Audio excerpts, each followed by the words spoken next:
Once upon a time, there was a very beautiful kingdom where lived a king, a queen, and their son Alex.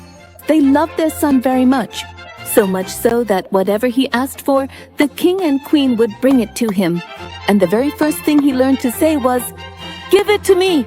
He had become so used to getting his way that when someone asked him for help after he grew up, he would ask, "What will I get in return?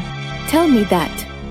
Over the years, his parents had given him everything. Now, they had started wearing shabby clothes because Prince Alex had even taken their clothes away. Now the whole kingdom belongs to me. Is there anything left that doesn't belong to me? Oh, I don't know where the needle fell. Oh, Alex, I'm glad I found you. I need your help. You need help? Yes, you know I can't find my needle. It seems the sewing needle has fallen somewhere.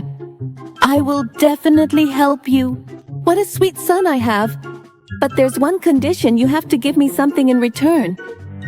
The queen was surprised. But my child, I've already given you everything I have, except for this old dress that I'm wearing. You might have forgotten there's one more thing, and that's your crown. What? But the crown belongs to the queen? But you haven't become king yet. Alex, laughing, said, I can't help but laugh hearing that. You aren't even wearing the queen's clothes, and you have nothing left, Mom. Yes, but The queen felt ashamed of herself and handed her crown to Alex. Oh, here it is. Your needle is lying next to the vase. And Alex went to his room to look at himself in the mirror. But the crown was a bit too big for him. Well, in a few years it'll fit me perfectly. Now, there's just one more thing left. He went to his father's room and saw that he was looking for something. The poor king had dropped his glasses and couldn't see anything without them. Father, Alex, help your old dad find his glasses. They've fallen somewhere. Yes, I'll find them. But tell me, Father, what will you give me in return? In return, Alex, my son, you already have my entire kingdom. All I have left is my crown. I know, you probably don't want this. Yes, I do want it. What? But my son, this is the king's crown. What use is it to you now? Have you ever heard of a king who doesn't even have his own kingdom? The middleman king felt very sad and, feeling ashamed, handed his crown over to his son. This crown belongs to me now. Now everything in this place is mine. I have the king's crown. Now I command you, you and your queen must leave this place. What did you say, Alex? What are you doing?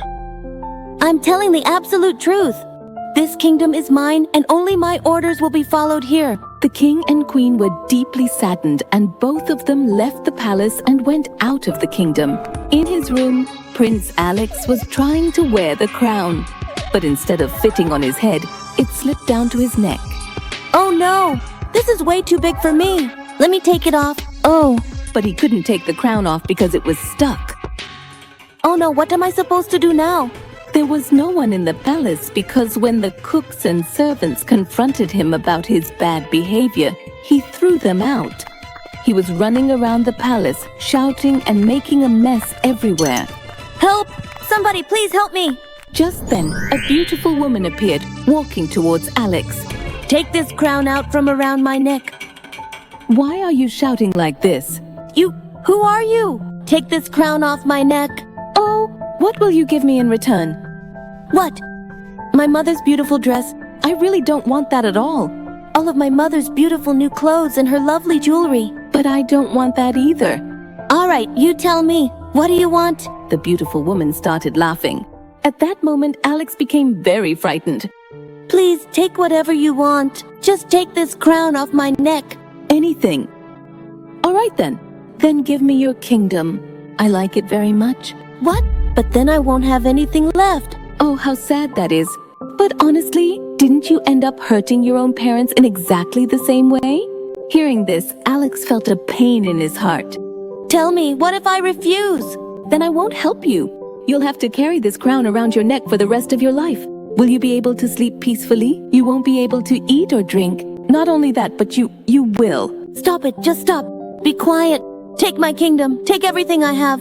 Please, just remove this crown from my neck. The fairy smiled and made the crown disappear with her magic. Thank you. Will you help me with one more thing? Alex asked the fairy if he could meet his parents. That's a very big thing you're asking for, but the price for it will also be great. Alex realized his mistake and started missing his parents. He was ready to do whatever the fairy asked of him. The fairy now used her magic to take him to her home. I live here, but you might be surprised to know I do all my work myself. But now that you're here, you can help me, Prince Alex agreed.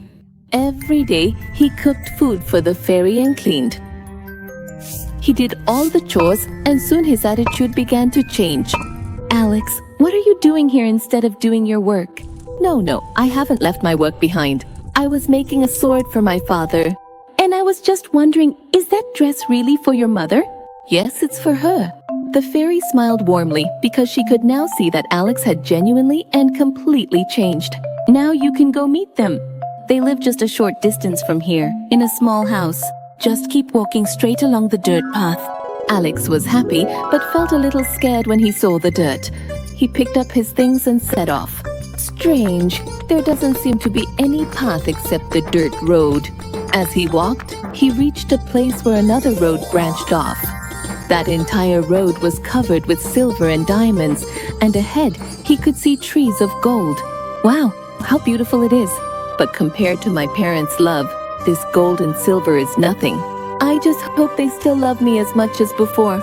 He kept walking along the dirt path and saw a small hut. He felt very bad seeing the hut there. When he went inside, he felt even sadder.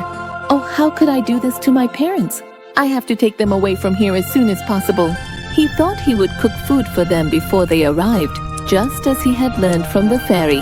But just as the food was ready, he heard the sound of the door opening. You came at just the right time. As soon as his parents entered the room, they couldn't believe it.